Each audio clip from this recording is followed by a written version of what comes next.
Outcomes. Back when we discussed the definition of a service, we said that a service was a means of enabling value co-creation by facilitating outcomes that a customer wants to achieve, without the customer having to manage the specific costs and risks. Now, in this lesson, we're going to dig into a single word from that definition, the word outcome. An outcome is a result for a stakeholder enabled by one or more outputs.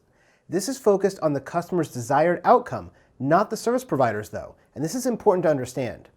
Now, outcomes are important to consider as part of the balancing act between the supported outcomes, the removal of costs, and the removal of risks against unwanted or undesirable outcomes, the costs and the risks that could be introduced by the customer if they decide to instead set up and manage their own resources. Now, let's consider an example of what we're really discussing here. In my local area, we have two major ride-sharing companies that operate. We have Uber and we have Lyft. Now, whichever you prefer here really doesn't matter, but I tend to take Uber more often than Lyft myself. Now, I really like these ride-sharing services, especially when I'm traveling to a large downtown area for a conference or a convention, or when I need to get from the airport to my house or something like that. Now, as a customer, I have a desired outcome. I want to get from point A to point B in the least amount of time with a fair amount of cost. For example, the last trip I took to San Francisco, I didn't even need to rent a car because I simply used Uber and Lyft to get from the airport to my hotel and from my hotel to various locations around the city that I needed to go to for my work. Now, this allowed me to get the outcome that I desired, which was getting from point A to point B in less time and with less hassle. Now, because I used the Uber app, I was able to reduce my overall cost because I didn't need to have a rental car. I didn't need to spend $75 per night to park that rental car at my hotel. And I didn't need to buy gas for that rental car.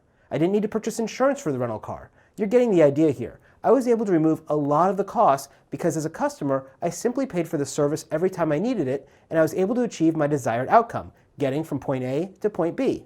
Now, if we consider the risks involved, I was able to reduce some of my risk as well. For example, I tend to find it very difficult to park in large cities, especially near the areas of town that I need to visit for a work trip. So when I used Uber, I could eliminate the risk of not finding adequate parking when I got to my desired location. Instead, I just get out of the car and I'm there.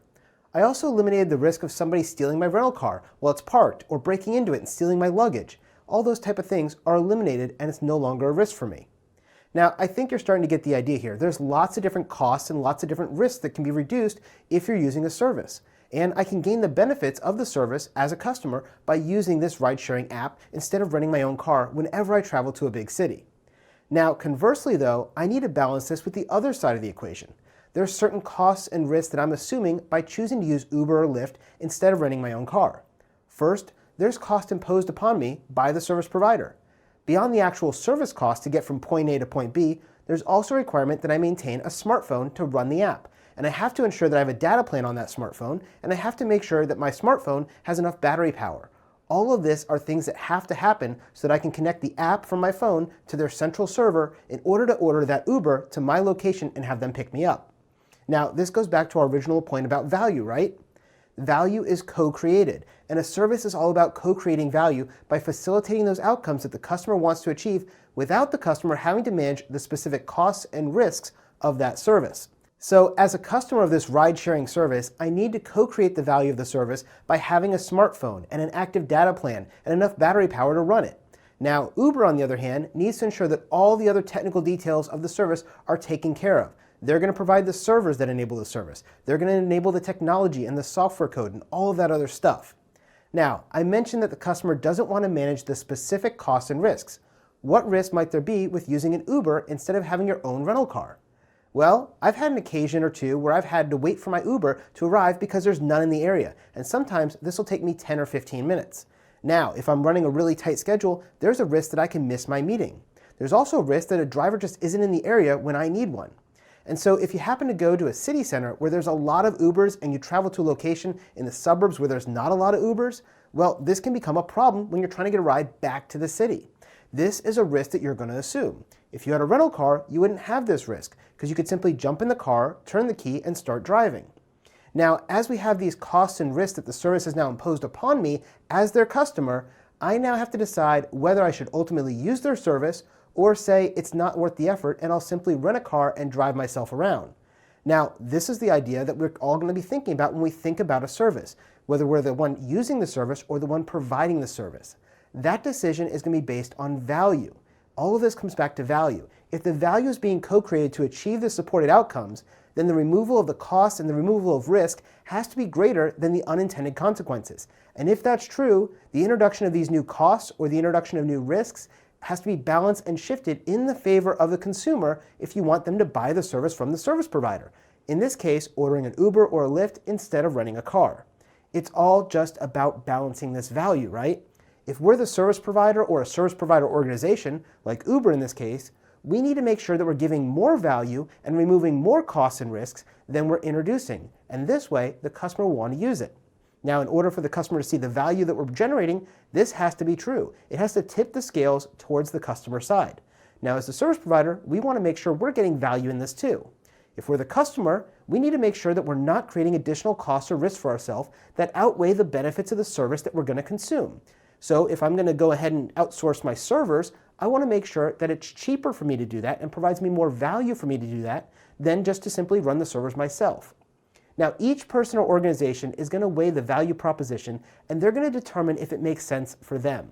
If it does, we're going to have a valid business agreement, and we're going to be able to go into business together. You're going to provide me a service, and I'm going to pay you to do that as the consumer or the customer. So going back to my example of Uber or Lyft, I find it works great for me when I'm traveling in a big city where the parking prices tend to be very high, the traffic tends to be heavy, and the number of drivers around is quite abundant, so it's easy for me to get a Lyft or an Uber when I need one. But when I travel to more remote locations, I prefer to have my own rental car because it solves the problem for me much more efficiently because there's less risk of me not finding a parking space because parking is low cost in those areas and traffic is less of an issue because I'm outside the city center. This is the whole idea of balancing those pros and those cons so we can make the idea and figure out what gives us the most value. So we've talked a lot about outcomes so far in all of these examples. But there's also a similar concept known as outputs that it's important to understand when you take the exam. An output is a tangible or intangible deliverable or an artifact that's created by an activity. Now, for the exam, you have to understand the difference between an output and an outcome. Services facilitate outcomes through one or more outputs. So what does that mean?